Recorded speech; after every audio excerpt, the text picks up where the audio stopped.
Hello, everyone. Welcome to Tuesdays with Trailblazers, brought to you by TechEdge AI, the video podcast where we bring you the latest trends and insights in AI and technology. I'm your host, Sadesh, and today we'll talk about Gartner, a company that doesn't need any introduction and delivers actionable, objective insights that drive smarter decisions and stronger performance. And to share her journey, we have Anushree Verma, who is a speaker on emerging technologies such as generative AI, responsible AI, sustainable AI, metaphors, and many more. So, without further ado, let's welcome Anushree. Hey, Anushree, how are you doing today? Hi, Sadesh. I'm fine. How are you? I'm doing great. Well, thank you so much for spending time with us. Probably you've got great industry experience as far as I've seen. I would rather want to quickly deep dive into it and understand your journey real quick. Sadesh, I've been in with Gartner since 2016 and have Mm-hmm. been handling, emerging technologies as I mentioned. I also come from a background of semiconductors, so I handle semiconductors in terms of data centers, data center networking, and metaverse, data center networking, and sustainable AI, responsible AI, and many others that you mentioned, right? Prior to Mm-hmm. this, I have been with Hyundai for the market research function, which was under the product planning team. And then prior to that, I was with Kantar. Great. I mean, that's a very diverse industry experience that you have. So, coming back to it, just want to understand when companies are thinking about implementing generative AI, because you spoke about generative AI, what factors really push them towards prioritizing sustainable practices? So, Satish, this would actually depend on whether they are actually involved in the AI modeling process, right? Mm-hmm. Because most of the enterprises that we are looking at right now are deploying turnkey solutions, which are third party modeling services, right? You're Okay. just deploying those. So in that case, you're not actually modeling AI. So your practice becomes a little different versus those who would be modeling AI, right? Mm-hmm. So for those, now coming back to, for those who are modeling generative AI or AI models, we would Mm-hmm. be, using renewable energy, low carbon electricity. There could be high energy efficient chips, custom silicon that could be developed for AI models. So these are the practices that would be for those who are deploying or Mm-hmm. training AI models, because we, I think everyone has talked a lot about the electricity and power consumption, the water consumption that goes into training generative AI, right? Because it Mm-hmm. consumes a lot of electricity. So many people actually also say that put it on a diet, electricity and water diet, when training generative AI. Now, when we are coming Uh-huh. on to, now using the turnkey solutions, you may use, the generative AI where you need to, right? You don't need to Mm-hmm. use it for every kind of workload.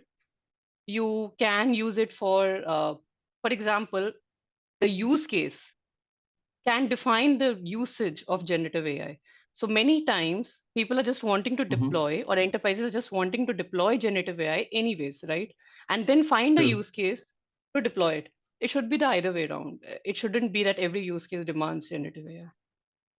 Makes perfect sense. Now, And even talking about. there are, Mm-hmm. yeah, sorry, just I wanted to add on. If then even there are more, practices such as deploying smaller models or lighter LLMs. There are many Mm-hmm. vendors in terms of large and smaller startups that would want to deploy smaller LLMs and light LLMs, which could be very much adhering to the data that you need and the kind of application that you need, and it can be fine tuned specific to the enterprise's digital ambitions. So, talking about regulations, we've been hearing about using AI in a responsible way.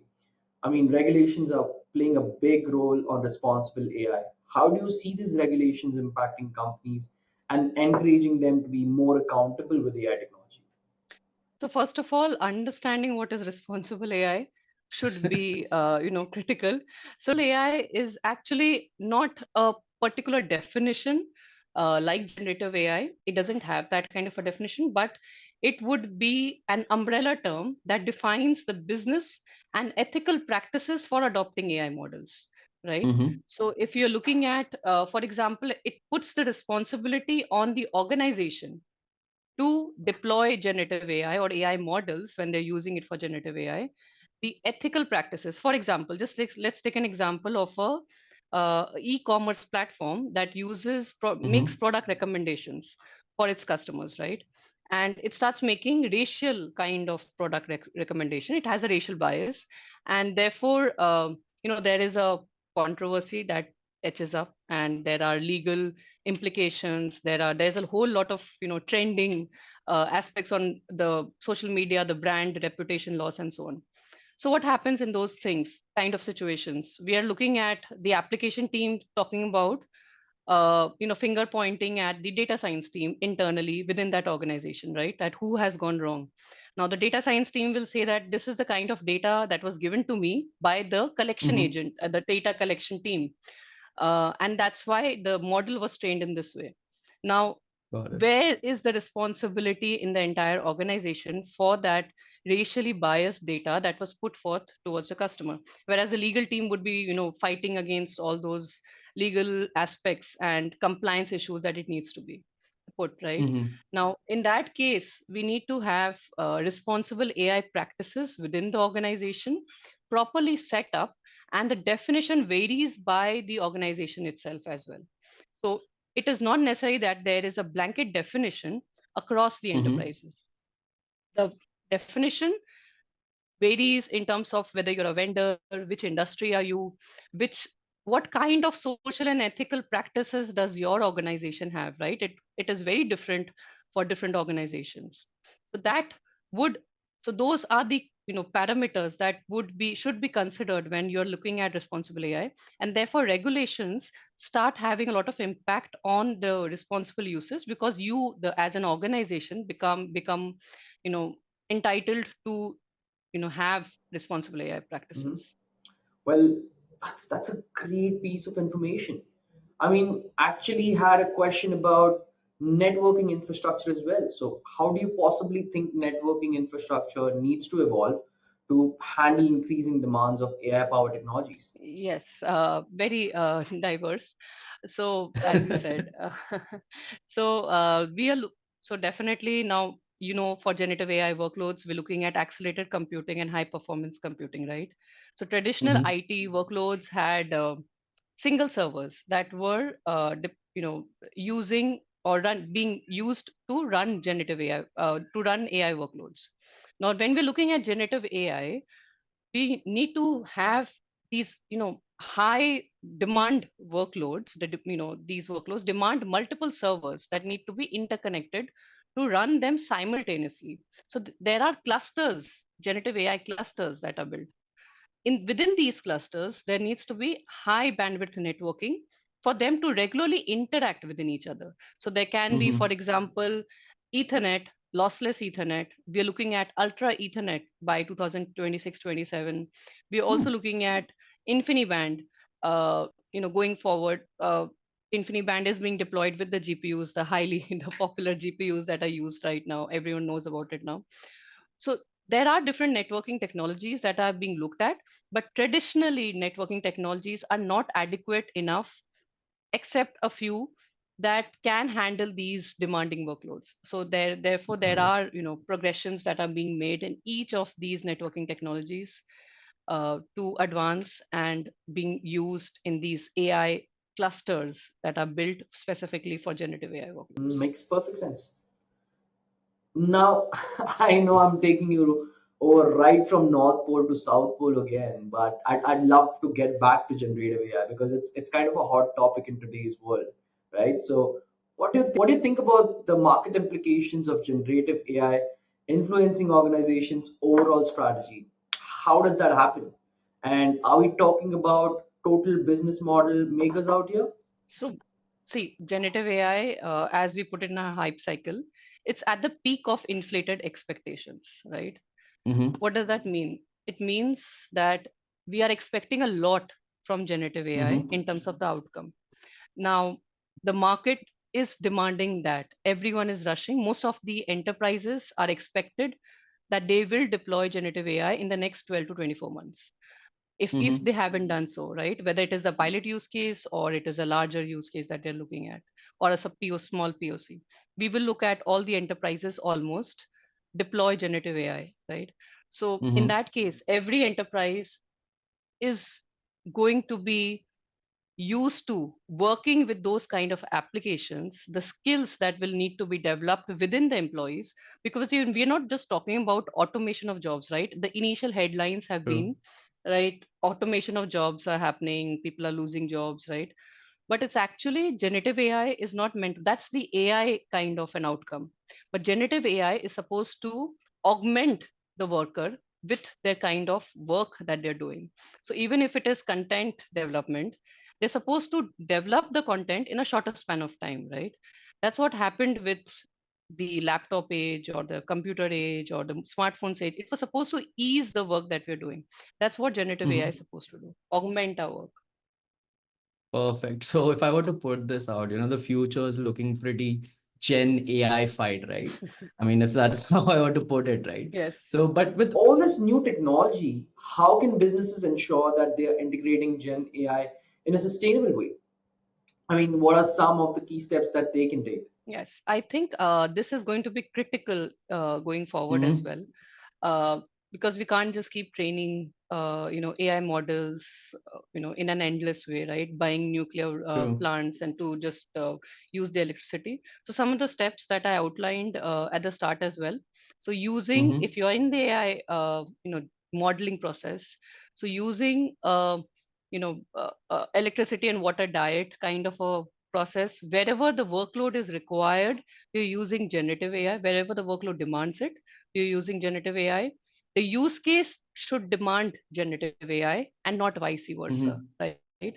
The technology needs to be evaluated post your business challenge or the use case that you develop, right? And Mm-hmm. for example, using low carbon electricity, renewable energy, or making it as efficient as the human brain, right? So there Mm-hmm. can be, it's not necessary that you just use a model and get a generative AI application built.